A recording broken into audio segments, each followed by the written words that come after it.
The McDonnell XF-88 Voodoo was a long-range, twin-engine jet fighter aircraft with swept wings designed for the United States Air Force. Although it never entered service, its design was adapted for the subsequent supersonic F-101 Voodoo. Design and development. The XF-88 originated from a 1946 United States Army Air Force's requirement for a long-range penetration fighter to escort bombers to their targets. It was to be essentially a jet-powered replacement for the wartime North American P-51 Mustang that had escorted Boeing B-17 Flying Fortress bombers over Germany. It was to have a combat radius of 900 miles, 1,450 kilometers, and high performance. McDonnell began work on the aircraft, dubbed Model 36, on April 1, 1946. On June 20 the company was given a contract for 2 prototypes designated XP-88. Dave Lewis was chief of aerodynamics on this project. The initial design was intended to have straight wings and a V-shaped tail, but wind tunnel tests indicated aerodynamic problems that led to a conventional tailplane being substituted and the wings being swept. The USAF confirmed the order for the 2 prototypes on February 14, 1947, while a change in designation schemes led to the unflown prototypes being redesignated XF-88 on July 1, 1948, with the type gaining the nickname Voodoo. The Voodoo had a low/mid-mounted wing, swept to 35 degrees.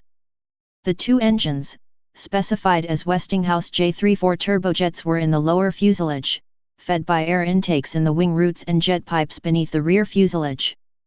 This made room in the long fuselage for the fuel tanks required for the required long range.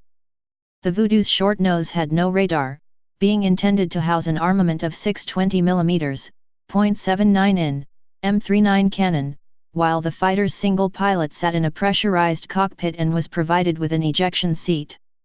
Operational history. The first XF-88 made its maiden flight from Muroc Field on October 20, 1948, piloted by McDonnell Chief Test Pilot Robert Edholm. It was unarmed and powered by non-afterburning J34-13 engines that gave 3,000 lbf, 13.37 knots, thrust. While testing demonstrated adequate handling and the required endurance, the XF-88 proved to be underpowered. This resulted in inadequate performance, with its maximum speed of 641 miles per hour being less than the F-86 Sabre. In order to improve performance, it was decided to fit the second prototype's engines with McDonnell-designed afterburners.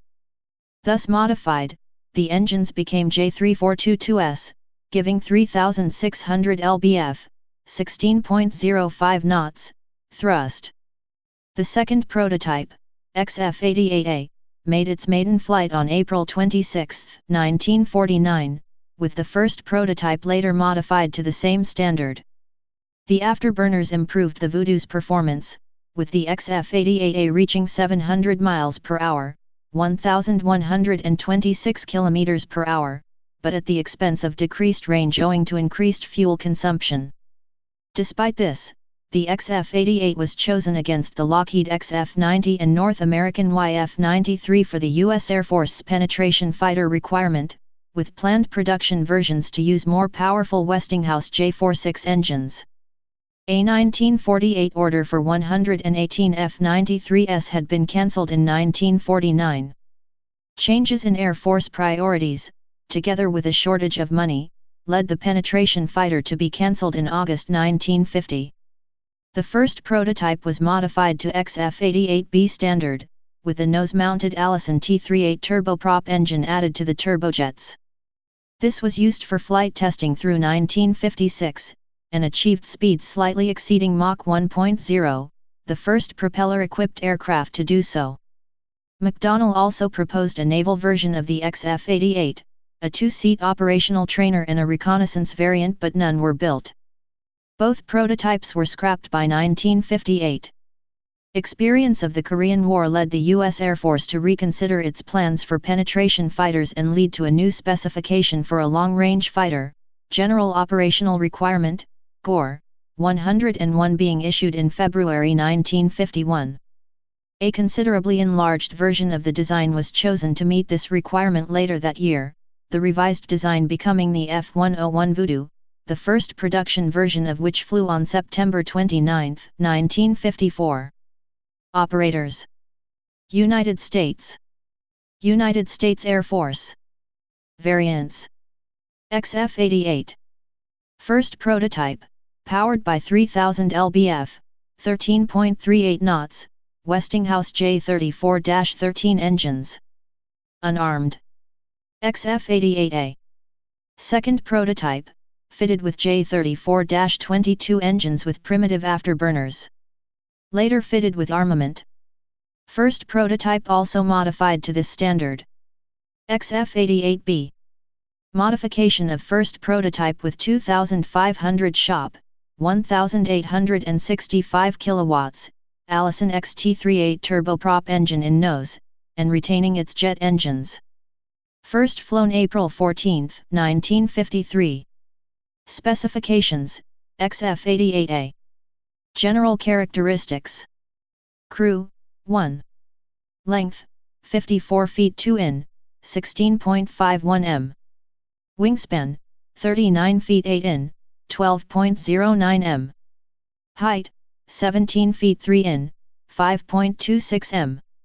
Wing area: 350 feet superscript 2, 32.52 square meters. Empty weight: 12,140 pounds, 5,507 kilograms. Max takeoff weight: 18,500 pounds, 8,392 kilograms. Power plant: 2 times Westinghouse J34W22 afterburning turbojets. Dry thrust: 3000 lbf, 13.38 knots, each. Thrust with afterburner: 3600 lbf, 16.05 knots, each. Performance: maximum speed: 706 miles per hour, 614 knots, 1136 kilometers per hour, at 20,000 feet, 6,100 m. Range: 1,737 miles, 1,510 nmi, 2,779 kilometers. Service ceiling: 39,400 feet, 12,009 m. Rate of climb: 8,000 feet/min, 41 m/s. Armament: guns, 6 x 20 mm, .79 in, M39 cannon. Please subscribe and thanks for watching.